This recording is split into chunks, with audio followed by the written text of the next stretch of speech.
Hai korang. Korang couple kan? Ya. Boleh tak yang ni saya tanya korang jawab sebentar, okey? Berapa lama dah together? 1, 2, 3. 4 bulan.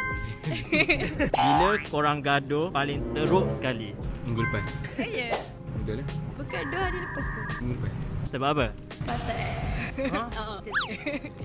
Bila korang first date? 1, 2, 3. 21 bulan 2. Lelaki je yang ingat dia.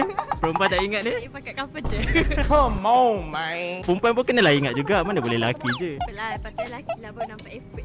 What? Bagi tahu satu benda yang annoying dia pernah buat. Dia suka buat muka. Tak suka. Kalau dia muka esok tak apa. Dia tak handsome ke? Buruk. Tergerau. Okay, awak pula Tarik muka. tarik muka. Kan lelaki memang annoying dengan perempuan tarik muka. Setuju.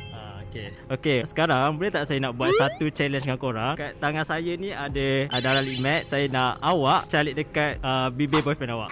Boleh? Okay, awak tutup mata. Awak pilih colour dia. 1, 2, 3. Alright, kalau apa tu tengok. Nasty. Sekarang awak boleh calik dekat bibir dia. First time pakai lip matte ke apa? First time. Kalau lelaki first time. Pink sangat dia.